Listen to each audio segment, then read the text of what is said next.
Welcome to Mission Evolution Radio Show with Gwilda Wiyaka, bringing together today's leading experts to uncover ever-deepening spiritual truths and the latest scientific developments in support of the evolution of humankind. For more information on Mission Evolution Radio with Gwilda Wiyaka, visit www.missionevolution.org. And now, here's the host of Mission Evolution, Miss Gwilda Wiyaka.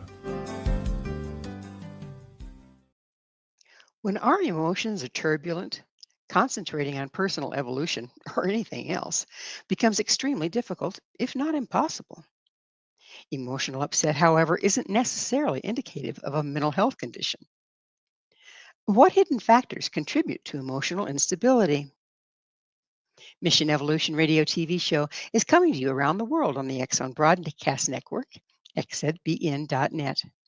With us this hour to uncover a major underlying cause of emotional instability is Dr. Deb Matthew. Dr. Deb, America's happy hormone doctor, is the best-selling author of It's Not Normal, A Busy Woman's Guide to Hormone Imbalances, an international speaker, educator, wife, and mom of 4 boys. After suffering for years with fatigue, irritability due to hormone imbalances, her quest to resolve her personal health led her to change everything about her practice of medicine. Dr. Deb has been featured on national podcasts, radio, and over 100 TV appearances on NBC, ABC, CBS, PBS, and FOX. Her medical practice, Signature Wellness, is located in Charlotte, North Carolina. Dr. Deb, thanks for joining us on Mission Evolution. Well, it's so great to be here.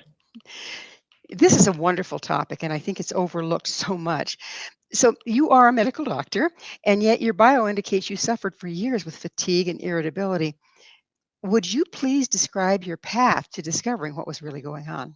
Yeah, well, for years, I was tired all the time. Like napping was my favorite hobby. I was cold all the time. I used to take a sweater with me everywhere, even in the summer in North Carolina, because the air-conditioned movie theaters and restaurants would just make me shiver uncontrollably.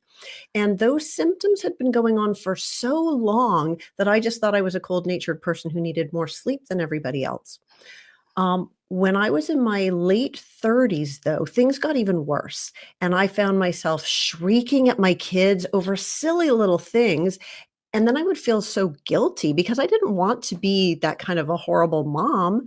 And it was my poor husband that really bore the brunt of my Wicked Witch of the West impersonation. He would sometimes call from the car on the way home from work because he could sort of tell by the tone of my voice whether it was safe to come home or whether he needed to put on a suit of armor to protect himself before he walked in the door.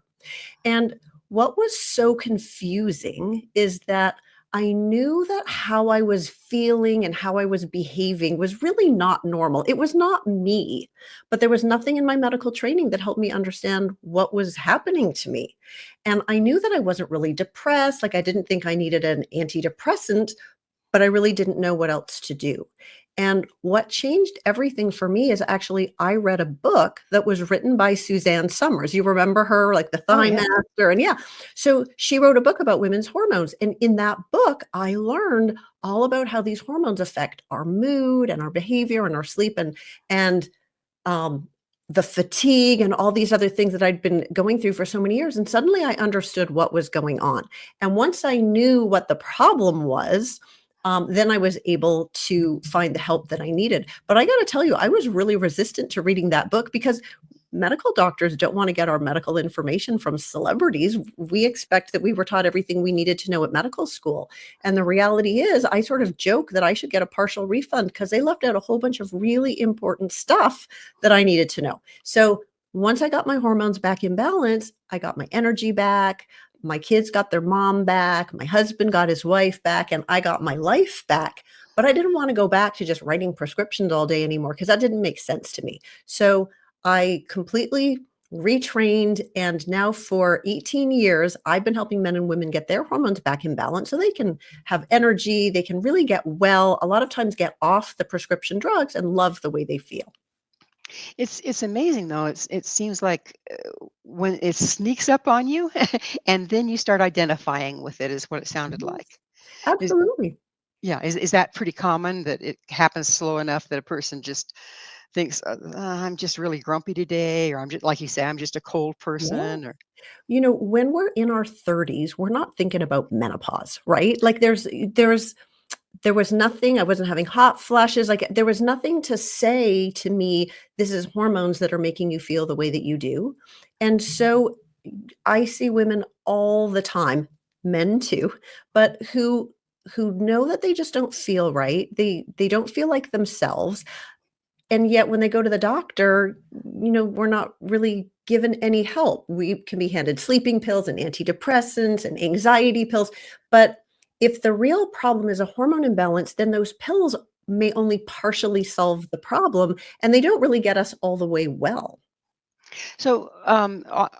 Also, even if you do a complete blood count, don't you have to especially ask for a hormone panel, or Yeah. it's not included, is it? It's not something that's typically done, and one of the challenges is that what we are trained in medical school is literally not to measure your hormone levels, and there is a good reason for that because when women are premenopausal and, we're having our cycles, our hormone levels go up and they go down over the course of the month.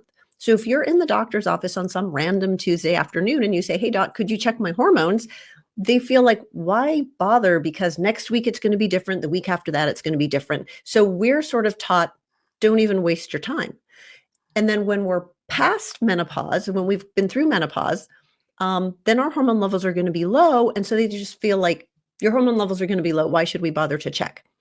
I feel differently about it though, because our blood sugar changes whether we've eaten or whether we're fasting, what we've eaten. And we don't tell you we can't measure your blood sugar because it's changing. We just take into account, were you fasting or not?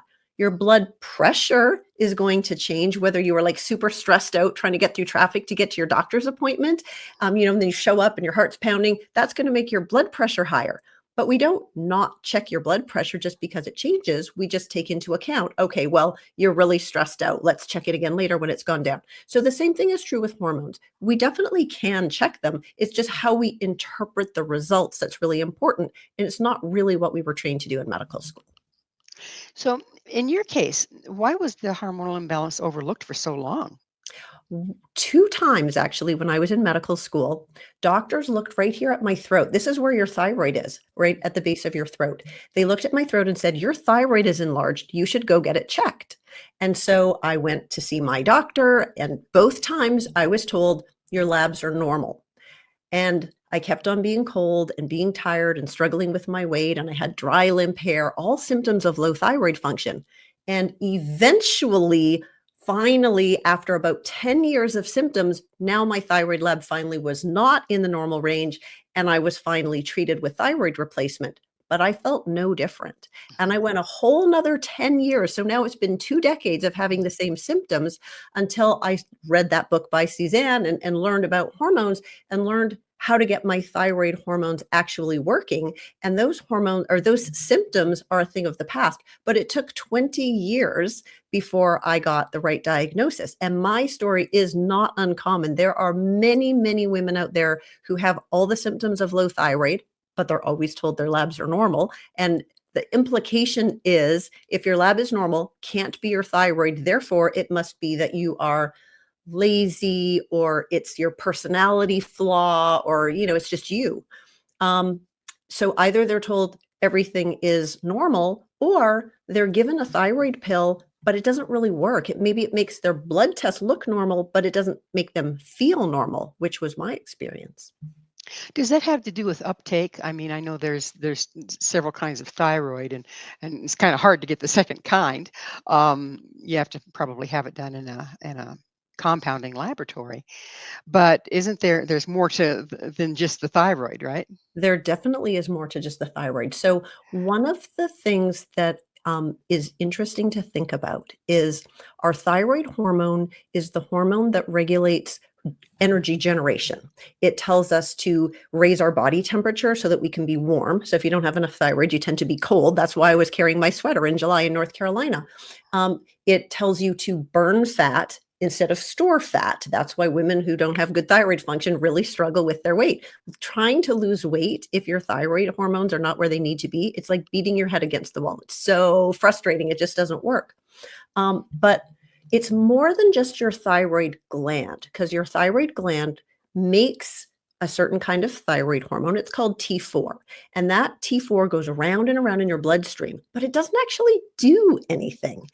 When it gets into your tissues, your body has to convert it into T3. That's the thyroid hormone that does the job. And so not everybody is good at converting T4 into T3, but there's an evolutionary reason for that.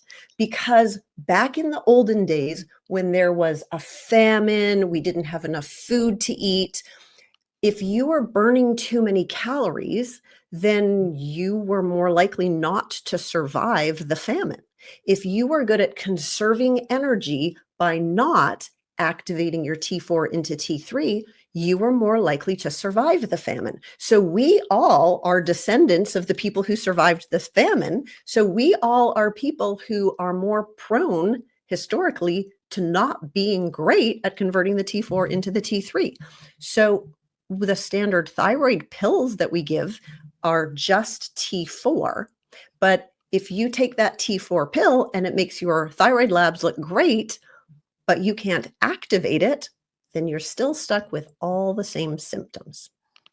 So, is it common for hormone imbalances to be missed when diagnosing women with fatigue, irritability, depression? And if so, why? Yeah, we were not really trained to treat that in medical school. We are trained to treat diseases with drugs and surgery primarily.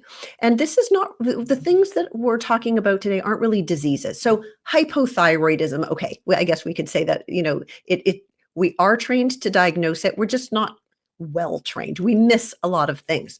For the female hormone issues, we are not properly trained to look for those things or to treat them. The only real tools that we're given is birth control pills. So some women have a lot of PMS and menstrual problems, etc., and we can give birth control pills to regulate the cycle, and that can help. But birth control pills aren't actually real hormones. They're synthetic chemicals that are man-made, and they turn off our hormones, and our hormones are replaced with the chemicals that are in the pills. And there's all different kinds of pills with all different forms of the different hormones in them. So you might get one that's pretty close to what you need and do okay. A lot of women have side effects if the dose or the type is not quite right for them. But at the end of the day, it's not really making you well. And so if you need it for birth control, that's one thing. But if we're trying to use it to treat your symptoms, it's not, in my opinion, the best way to do it. Carries some risks. It increases your risk for blood clots. It lowers testosterone, which maybe we can talk about that in a few minutes. So we weren't really given the tools to fully understand all the implications of how all of these different hormones impact our mood, our behavior. And so doctors just don't really know how to fix it. And it's a question of balance too, isn't it? I mean, we'll Yeah, talk about that on the other side of a break here about how it's not just adding one hormone because it isn't. If you add something that's here, it. something over there goes haywire. Yeah. So, but we are going to take that station break. Dr. Deb and I will return very shortly, so don't go away. This is Mission Evolution, www.missionevolution.org. Where does your happy go? With us this hour discussing the role of hormones in overall well being is Dr. Deb Matthew. Dr. Deb is the author of This Is Not Normal, A Busy Woman's Guide to Hormonal Imbalances. Dr. Deb, speaking of balance, we were talking about just before we went into the break how it is a question of balance when you're dealing with hormones. Could you go into that a little bit for us? Yeah, a lot of these hormones have sort of equal and opposite actions. So if one hormone is kind of high normal and the other hormone is kind of low normal, technically, if we did your blood test, they might both be in the normal range, but because they're out of balance, you don't feel right. And there's a lot of examples. A really important one for women is what we call estrogen dominance. And this is where there is relatively more estrogen compared with progesterone. Those are the two hormones that go up and down throughout our menstrual cycles, and then they both get quite low after we go through menopause. But in women who are in their late 30s, in their 40s, in their early 50s, it's very common that they're still maintaining estrogen, but progesterone levels start to drop as we're tippy-toeing our way towards menopause. And progesterone is the calming hormone. This is the hormone that makes us feel chilled out and relaxed, and we can deal with, 4 screaming children at our feet or all those annoying coworkers that we have to put up with, and we can just get along with people. When that progesterone level starts to decline, we tend to get more irritable, impatient, critical, negative. Little things just annoy us. And I have a very unscientific theory that I want to share with you. You know how we lately have been calling them Karens, these women out there that are, doing silly things and saying silly things and getting themselves into all kinds of trouble. If you look at who is doing it, it is often midlife women who are putting their foot in their mouth. And so I think these are women where their progesterone level has dropped, their filter is kind of gone, and they are just saying what, the first thing that comes into their mouth because they have no more tolerance left. Also, because progesterone is the calming hormone, it helps us not to feel so anxious. So one of the things that I suffered with when I was going through this is I was waking up in the middle of the night with panic attacks for no apparent reason. There was nothing terrible happening that should be causing this. And it was very confusing. But I see this a lot is women will present with anxiety when they're in their 40s, when they didn't used to have anxiety before, or maybe they have had some anxiety, but all of a sudden the anxiety is so much worse. And a clue to whether this could be hormonal is if it goes with the menstrual cycle. So if the irritability and the anxiety get a lot worse before your period, and then the week after your period, you get back to normal and you feel good again, then that's a really big clue that it is probably your hormones that are playing a role. And it's not that you don't have hormones or you're not making the hormones. It's this imbalance in the estrogen and progesterone that's creating these symptoms. So let's talk a little bit about menopause. Um, is it necessary? Is it normal? What's the purpose behind menopause and why is it so disruptive? Yeah. Well, in the past, we didn't usually live much past menopause. So we were here, we, procreated, we had our babies. And once our ovaries ran out of eggs and we weren't going to be procreating anymore, things sort of shut down and we didn't really live very much longer. But now in our modern society, we can live our whole second half of our life after our ovaries have shut down. So menopause means when your ovaries run out of eggs and you stop having a period. Technically, it's exactly 12 months from the date of your last period. So menopause is technically only a day, and everything else after that, you're menopausal or postmenopausal or however you want to say it, but you're going to be menopausal the whole rest of your life. And I think a lot of women think that going through menopause means that they're going to have some hot flashes for a few months, and then that's going to be over, and then it's going to be done. And I wish that was true, but that's not really how it works because our hormone levels drop dramatically, drop like a rock when our ovaries shut down. And with those low hormone levels going forward, we have a lot of chronic disease that develops. And you can have all kinds of symptoms going through menopause, and we can maybe come back and talk about more of the symptoms. But over time, we lose bone. So we end up with osteoporosis and fractured hips and frailty. Our brain shrinks and our memory starts to go. It affects our vision. It affects our heart. So women who are premenopausal, the hormones really protect our heart. So women have a much lower risk for heart disease than men do. But after we go through menopause and our hormone levels drop, we lose that protection. And now women are at least as susceptible to heart disease as men, if not even more so. So the hormones are so important in keeping us youthful and healthy. And so when they go down, it really promotes our slow demise. So we've been talking about women. What about men? Are they subject to hormonal imbalances as well? And what do they look like? Yeah. So the hormone that we think about the most for men is testosterone. And testosterone is the hormone that causes men and women to feel confident and motivated and have competitive drive. And so If testosterone naturally goes down with age, it's going down a lot faster in our modern times. So maybe we can talk about that too. But as testosterone levels decline, men start to feel less motivated and confident and have that competitive drive. And they can start to feel more depressed and anxious and worried, second guessing themselves, having difficulty to make decisions. This is true for both women and men. But there's been some really interesting studies that have looked at how these hormones really affect our behavior. So they looked at men who are stock traders, which is like historically a really stressful job. So in the morning when they first woke up, they measured their testosterone levels and then off they went to work. And the men on the stock trading floor who had had the highest levels of testosterone that morning made the riskiest trades and made the most money. So I'm not saying that having higher testosterone is going to, make you riskier or make you more money, but it affected their behavior. We also know that if you're cheering for a winning sports team and your team wins, you get a little boost of testosterone. So it goes both ways. Our behaviors can trigger testosterone. If you fall in love, if different things happen to you, it affects your hormone levels, but your hormone levels will also impact your behaviors.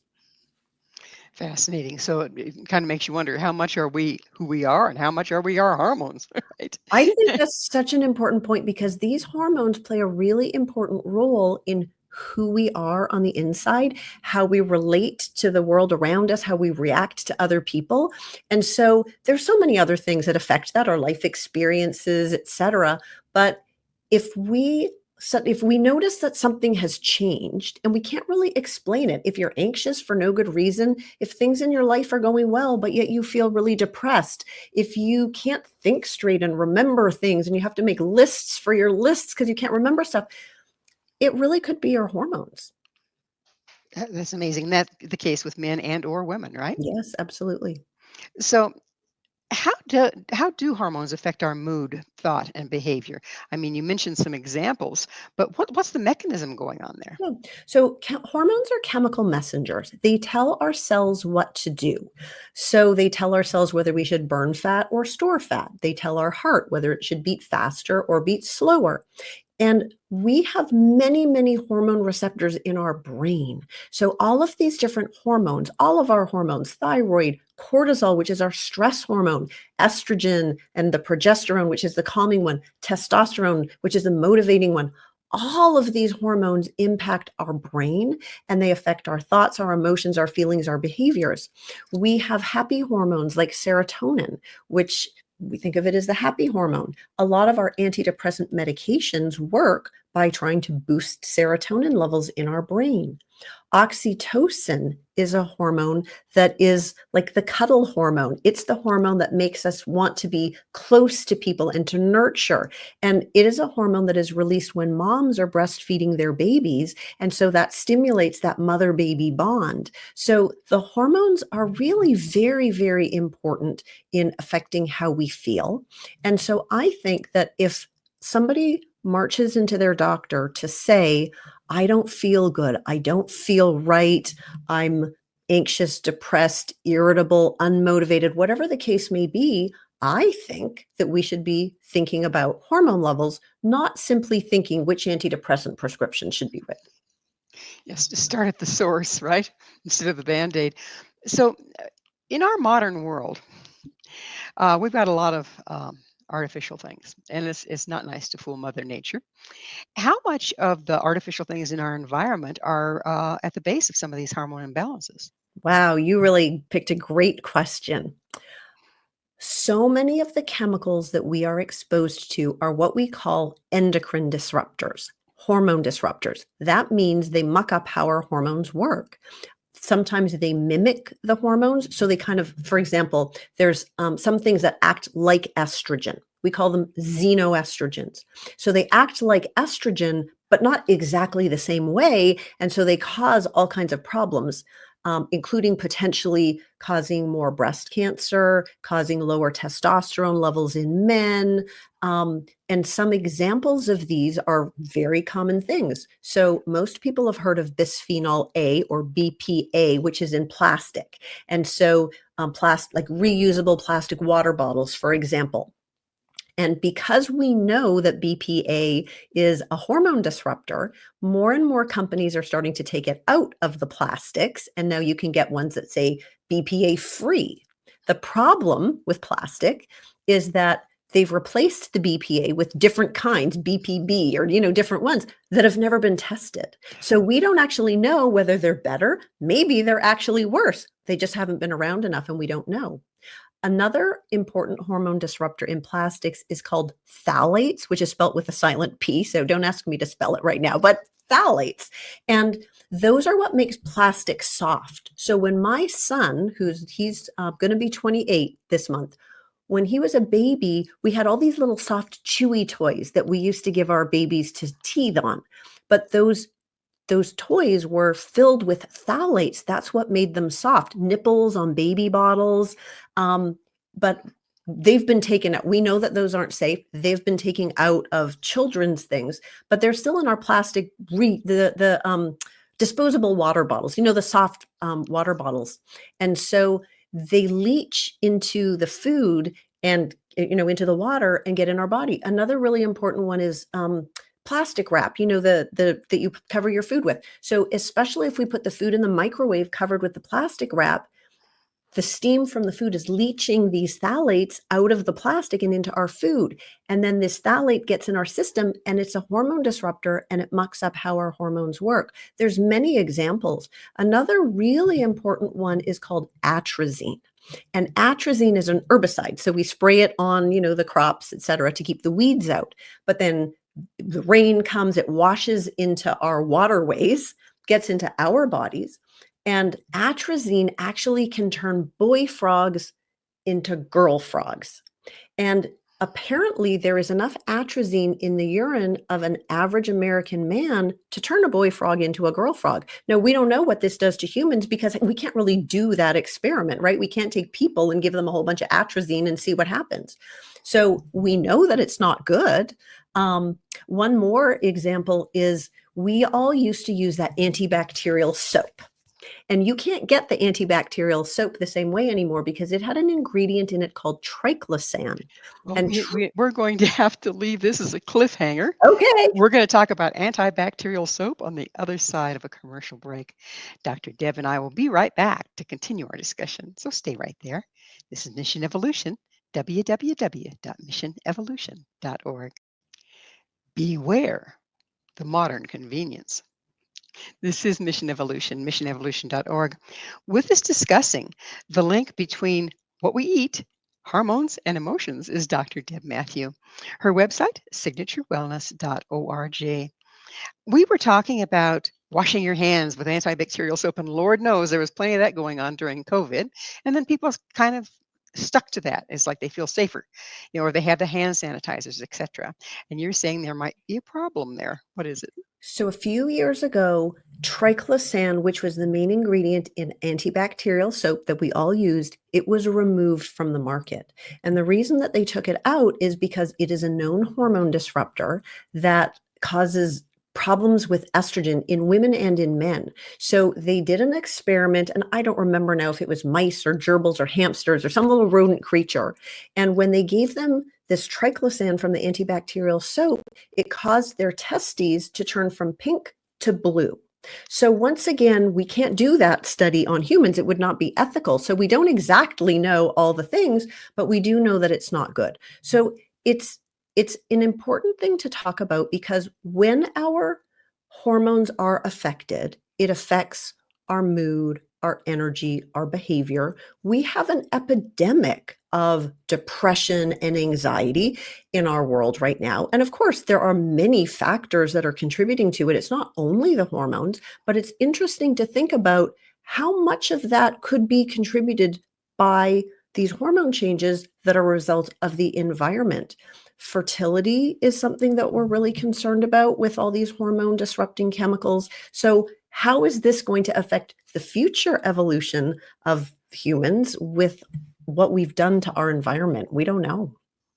And speaking of the future evolution of humans, we've evolved to the point that we stay alive longer, and yet the wisdom and all that wonderful stuff that's supposed to come with age that the indigenous peoples honored in their elders is becoming increasingly unavailable to us because of the brain fog and all the things you just mentioned. How can we take this so that we can reclaim our elderhood? Yeah. So let's stop talking about doom and gloom, right? Let's talk about some positive things because the truth is we do have some control over this.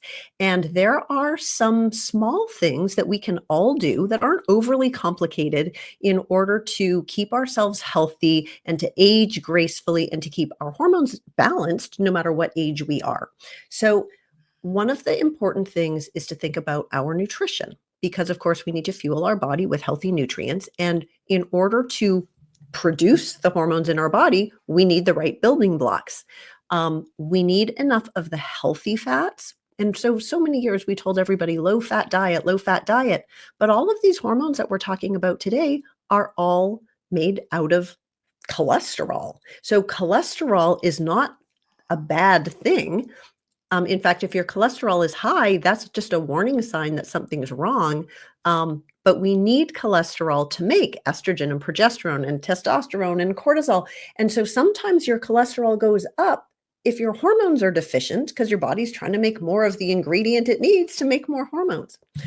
So we want you to eat healthy fats. Those are things like extra virgin olive oil and nuts, seeds, the omega-3s, so wild caught fish. So enough healthy fats in your diet, lots of fruits and vegetables of all different colors of the rainbow that have all the different vitamins and minerals in them. Especially for women, we want to make sure we're getting enough protein. That is so important for us to maintain our muscle mass so that we do not become frail little old ladies in the future. So healthy nutrition is one important thing. Another thing that we haven't really touched on yet that's very important is stress and managing stress in a healthy way. When we have stress in our life, and who doesn't have stress in their life, right? Our cortisol level goes up. That's our stress hormone. And cortisol helps us cope with stress. So if you have a healthy mechanism for having the right amount of cortisol when you need it, then you will be able to handle the stressful situation and it will pass and on you'll go. When we're overstressed, when we've had years of stress, day in and day out, that system gets disrupted. So now you can always, that fight or flight response is sort of always on, and you always feel kind of stressed out, and your cortisol level is already up to here. And then when the next stressful thing happens, you've got nothing left to give. And it just makes it so difficult to cope with stress. And even worse, your system can burn out. So now the cortisol level drops inappropriately. You don't have enough. And then every little thing feels exhausting and stressful and overwhelming. And that's when people start to feel burned out. That's when, if you have a bad day, you really just kind of want to crawl into bed and pull the covers over your head and make it go away because you just don't really want to deal with it.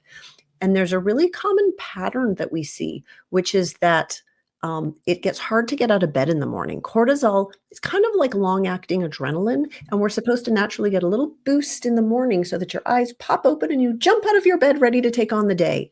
And so if you're not getting that little boost, it gets so hard to get out of bed. You need to press snooze a couple times. You need some caffeine. Caffeine boosts cortisol levels in your brain so you can wake up and feel like a human. So finally you get up and get going, and then you get this crash and burn at 2, 3 in the afternoon. For a lot of people, they start to feel better around dinner, but if they don't go to bed early enough, they get this second wind, and now 10 o'clock at night, they're wide awake, sometimes getting the best work of their day done, but then they can't fall asleep. And so now they're up at night, and that darn alarm clock goes off too early. This is so common that it's just normal to drink coffee in the morning and take a melatonin or a sleeping pill or something to help you go to sleep at night, but it is not normal and it's not good for us. So having things that we can do to help protect us from the harmful effects of stress and from the wrong amounts of cortisol is important. A couple of my suggestions that I really like, one of them is gratitude. Your body can't feel grateful and angry, bitter at the same time. And so If you're feeling stressed out, overwhelmed, etc., if you can stop and think of 3 things that you're grateful for, it really changes the hormones in your body. It changes your chemistry, and it helps to protect you from the harmful effects of stress. And that's simple. It's free. It doesn't take any time. Everybody can do it. And there's always something that you can be grateful for, even when times are hard. Well, it starts to make a lot of sense why there was a custom to, in a lot of different societies and religions, to give gratitude for your food before you eat it. So that would Yes. change your hormonal level and probably put you in a better position to utilize what you're eating. Yes, to digest it. Absolutely. Amazing. So, speaking of digestion, when we have a hormonal imbalance, what's it do to our ability to digest? Yeah. There are different hormones that affect our digestion in different ways. One of the most obvious connections between hormones and our gut health is thyroid. When we are hypothyroid, meaning not enough thyroid hormone, everything in our body slows down. Our heart rate slows down, our energy slows down, our hair doesn't grow as well, but our digestive tract slows down. So we end up constipated. Such a common thing that we see all of the time. When cortisol is not quite right, it actually impacts the lining of our digestive tract. So sometimes people who are like marathon runners or ultra marathon runners, like the really hardcore exercisers, when we exercise, it makes cortisol go up. And that's okay. It helps us cope with the stress of exercise. But really extreme exercise, our cortisol levels tend to be too high for too long. And that can actually damage the lining of the gut. So now it makes it hard for us to digest and absorb the vitamins and minerals in our food. And if you're going to try to run an ultra marathon, goodness knows you need all those antioxidants and all those vitamins. So people can actually get sick from that. So there's a lot of different examples of how hormones affect our gut.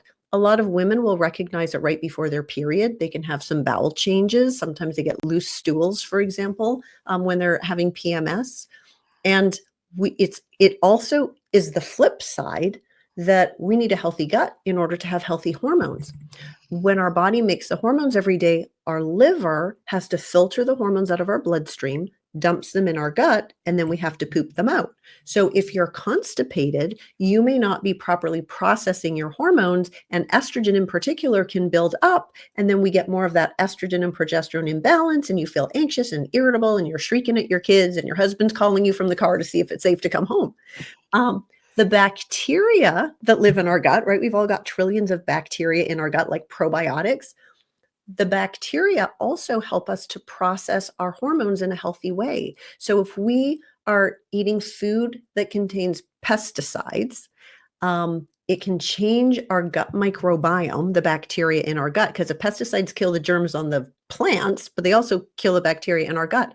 And so now we don't have the right kind of bacteria to process our hormones in a healthy way, and that can contribute to hormone imbalances. So hormones are so intertwined with so many things, including our gut and even our environment. So, if we're going to evolve, we better get those things under control, right? Absolutely. Absolutely. So, radiation. We have a lot more radiation in the world now than we ever used to. There was of course, all the bomb testing and this and that put stuff in the air, and it's still there. But then there's also the 5G, the this, the that. So we're really dealing with a lot more radiation than any time in history. Yeah. What's that doing to our hormonal balance? Isn't that a great question? We don't know nearly as much as we should. Like, we've got all these new technologies that we're embracing. Like, I don't know what I would do without my darn phone, but we don't really fully know all of the ramifications. We definitely know that radiation, like, at Chernobyl, like when there's that kind of nuclear, radiation problem, that damages the thyroid gland. That's very clear. We know that very well.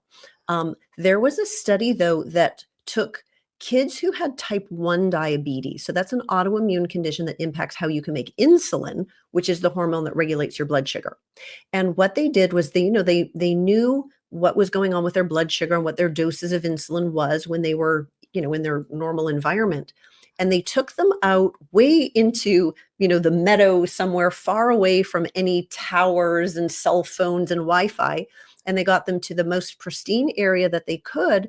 And what they found was that their blood sugar balance and their insulin function was much better than when they were surrounded by the Wi-Fi. Now, we don't really know exactly what to do with that information, but definitely we do know that hormones or the radiation does impact a lot of things. We should be studying it more than we are. And I feel like one of the reasons that we're not really studying it more than we are is because, first of all those companies, right, our cell phones and everything, they make gajillions and gajillions of dollars. They don't really want the negative press. But honestly, also the rest of us, we kind of like our modern conveniences. And so I don't think people really want to hear just how harmful it may be. But a lot of people will know that when they have hormone imbalances, they don't sleep well. Like progesterone helps us sleep better. When we go through menopause, we often don't sleep well. Men with low testosterone don't sleep well. If your cortisol is up, you don't sleep well. Many of these hormones interrupt our sleep. And a lot of people will find that if they can decrease all of that electromagnetic radiation in the bedroom, like keeping your phone in the kitchen and, taking all the electrical stuff away as much as you can, they often sleep better. So I think there's a lot to this that we just don't know yet. Yeah, beware those modern conveniences, right? Mhm. Everything has a price. So, like turning off your Wi-Fi at night, keeping your phone away from you. Yeah. Um, how Those about are grounding? We've heard about, Yeah. grounding mats, that sort of thing. Yeah, absolutely. They help to diffuse the, electromagnetic frequencies and should be protecting your body from those to, the best technology that we have. It's a very simple thing. Even putting your feet in the sand at the beach, Yeah, that kind of grounding is putting good. your feet in the grass. Those are simple things we can do too. Well, it's time for another station break. Please stay with us as Dr. Deb and I continue to explore the hidden symptoms of hormonal imbalances. This is Mission Evolution, missionevolution.org. So, your hormones are responsible. How do you fix it? This is Mission Evolution, missionevolution.org. We're continuing our discussion with Dr. Deb Matthew. Her website, signaturewellness.org. So we've outlined in the last 3 segments, we've outlined some of the major problems that we're all dealing with that have to do with hormones, and we've ascertained that evolving beyond menopause or beyond midlife is definitely hampered if these are all out of balance.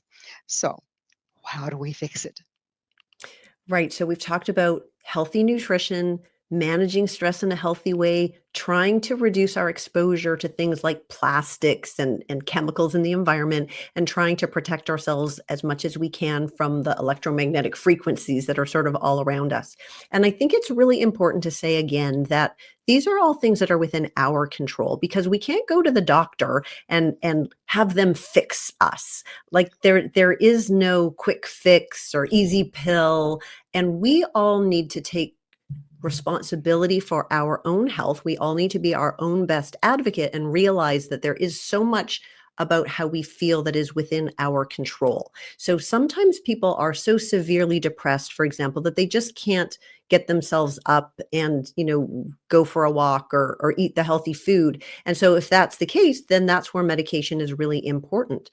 But for most people, it's not so severe. We just don't feel that great. And if we would do some of these healthy things, we could feel so much better. And the younger we are, the more so that's true. If you're in your 20s and your 30s, et cetera, changing your lifestyle habits really may be all that it takes to get your hormones back in balance so that you can get back to feeling like yourself again. As we get older, sometimes it's not so simple because once our ovaries shut down at menopause, they're not coming back. And while there certainly are herbs and different, natural things that we can do to minimize the hot flashes and kind of get us through some of those symptoms of menopause, nothing is going to replace the hormones. Nothing can get your estrogen to go up or your progesterone to go up if your ovaries aren't making it anymore. So one of the options that people could consider as they're going through sort of perimenopause and menopause, or if you're a man who's having low testosterone, is to think about the idea of hormone replacement therapy. And one of the things that medical doctors have done that's been a terrible disservice to women is we have villainized hormones. We have made women be terrified of hormones. We've basically told women that hormones are going to cause breast cancer, and that's one of the things that we fear the most.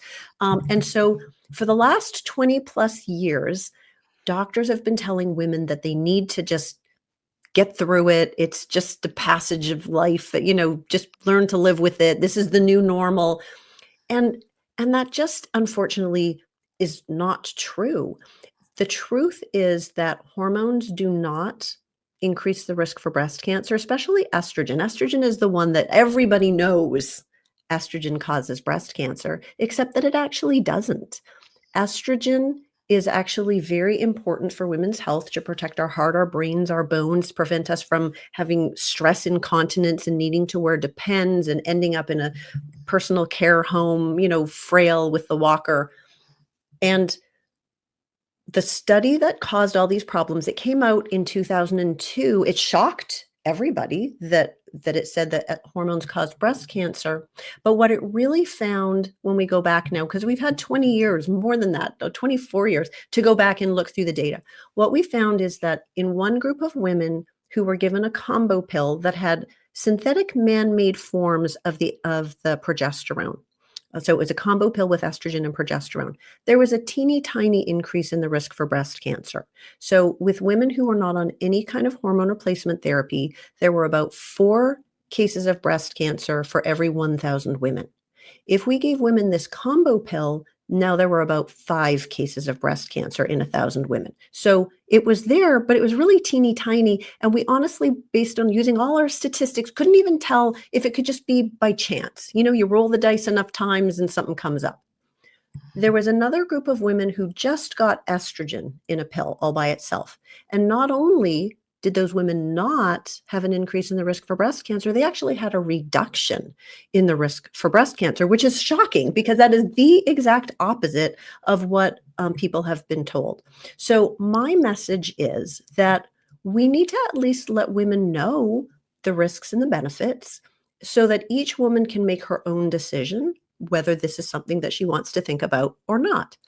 And unfortunately, what's happening is a lot of women aren't having the opportunity to have that conversation with their doctors because the doctors haven't been trained to do menopause care over the last 20 years because we were all scared off of hormones due to this study that created all of these problems. So a whole generation of women has missed the potential benefits of hormones, which play tremendous roles in protecting us and keeping us as healthy as possible. An analogy that I use, because a lot of people will say, like, it's natural to go through menopause, and so we should just go through it. This is the natural way of doing things. But analogy that I really like is one of the things that happens when we kind of hit 40 is our vision's not as good anymore, right? We have to hold the piece of paper far away in order to be able to see it. And when you go to the eye doctor will say, well, yes, your vision is changing. This is just a natural part of life. But we don't say you just need to live with it and you just won't really be able to read anymore and maybe you won't really be able to function in your job, but that's just natural and just put up with it. What we say is, yes, this is common. It happens to most people. Here's your reading glasses so that you can function and you can carry on and you can still be a contributing member of society and fulfill your life's mission, etc. So to me, I sort of feel like hormones are almost like the reading glasses. They just keep us healthy and well as we are aging so that we are not a burden on society, so that we're less likely to end up in assisted living and a burden to our families, so that we can be independent and we don't need somebody to care for all of our daily activities. So it's an option that's available and women shouldn't be scared of it. And we should ask for a full conversation to get all the information so that we can make a choice. Well, speaking of hormone replacement, is all hormone replacement equal? There's the synthetic hormones, there's the bioidentical hormones, there's the cyclic bioidentical hormones. Where do you stand on all of that? Yeah. So this is a part of why it's so confusing is you're right. There's different ways of doing it and there's different kinds of hormones. I believe in bioidentical hormones, which means that they're exactly the same as our body made. Some people call them body identical hormones, as compared with synthetic hormones that are man-made chemicals that are never found in a human's body. They don't have all the same benefits. They have different risks, whereas these bioidentical, the natural form of the hormones, they're widely available. Sometimes we get them from a specialty pharmacy called a compounding pharmacy, but they can also come from regular pharmacies. They can be covered by health insurances in some cases. So there's many, many options available to us. And the challenge that women are going to have is that doctors have not been properly apprised of all the options, and so it's sometimes very difficult. But if you want to have a conversation with your provider and you're finding that you're not really getting the answers, or they're not really open to having the conversation, you are absolutely within the rights to find another practitioner to have that conversation with, because you deserve to have the conversation. Do you find that what is it? Functional medicine people are a little more better apprised of all this? Yeah, so functional medicine to me, it's a form of integrative medicine, which means we take the best of regular medicine and the best of natural medicine. But we want to start with natural things first and save our use of the prescription drugs for when we really need them the most. And within that umbrella, functional medicine is when we're looking inside your body to understand which are the parts of you that are functioning great and which are the parts that aren't, so we can fix them. So instead of waiting until you get a disease, we're going ahead of time and looking at the root causes of your symptoms to make them go away, so then you don't need the sleeping pill and the antidepressant and the high blood pressure pill, etc. So to me, it's really just common sense medicine. I feel like everybody assumes that when you go to the doctor, that's exactly what they're doing, but it's really not. What we're really taught to do is to look for diseases that you've already got. So if your blood pressure is not high and if your cholesterol is not high, then we just say, good job, come back next year and we'll check and see if it's off the rails. And then if it is, then we got a pill for that. But so functional medicine is really kind of more like when you take your car in for that, under the hood 12-point inspection. They're not waiting for the fan belt to break or the brake pads to fail. They're checking to see if something's not quite optimal, and they're doing something about it ahead of time to prevent you from crashing your car. That's what functional medicine is doing. Love it. Love it. I'm glad to see it expanding too. So Deb, it's that time in the show when I get to ask you, what's your mission? My mission is to help women understand that hormones are important and we do not need to be afraid of hormones. Hormones can have such a tremendous impact in our quality of life, and they don't need to be something that we fear. That's hugely important, isn't it? I mean, just even recognizing what role they play and how so much of what we're suffering from can relate to those, rather than, oh, I'm just a depressed kind of person. Maybe there's something wrong in my life or whatever. So being able to recognize that there is this issue and where do we go to get it checked out? I think it can change the world. It can change the evolution of our future, can't it? And it can even save our healthcare system, because, most of our medical expenses come from when we're at the end of life. And when we need all of that care, when we have dementia, that's very expensive. And so if we can keep ourselves healthy and well, then we don't bankrupt our system. That impacts so many things. So yeah, this is really important. So we're about out of time in the whole show, but I don't want to get close out before. Tell us a little bit about PCOS and Yeah. evolution as it applies to evolution. Yeah. Okay. So PCOS is the most common hormone imbalance problem in women. 1 in 10 women have this. Very common. We all know people who have it, whether we know that they'd have it or not. A lot of women don't know that they have it because it is often underdiagnosed. But what happens is we get high testosterone levels and insulin doesn't work well. So we push towards sort of pre-diabetes or even diabetes. And it causes weight gain. It causes infertility. It causes hair loss, acne, all kinds of problems. But the reason that it is an evolutionary advantage is because one of the common things that it causes is problems with menstrual cycles and infertility. So way in the past, women who had PCOS would bear less children. And since they bore less children, childbirth was a major cause of death for women. Plus, that extra testosterone made them strong. So, when they have to deal with, all the hardships of life in the past, they were actually more prone to be successful and to live longer. So just like our ancestors who survived the famine because they were better at conserving energy from their thyroid, women who have PCOS were more likely to have a survival advantage. And so now many women in our modern society have PCOS, and there are many things that we can do from a natural point of view to make it better, whereas the standard of care in medicine is just to give birth control pills, which just puts a Band-Aid on it. Doesn't work. Well, it is that magic moment. Unfortunately, we are out of time. Dr. Deb, thank you so much for coming on the show. Thank you. I love talking about this stuff. Our guest this hour has been Dr. Deb Matthew, America's Happy Hormones Doctor. Dr. Deb is the best-selling author of This Is Not Normal, A Busy Woman's Guide to Hormone Imbalances. To find out more about Dr. Deb, where you can find her book and all she has to offer, visit her website, signaturewellness.org. This has been Mission Evolution with Gwilda Wiyaka. For more information or to enjoy past archived episodes, visit missionevolution.org. But most importantly, please be sure to join us right here next time. This mission will continue, bringing information, resources, and support to an evolving world.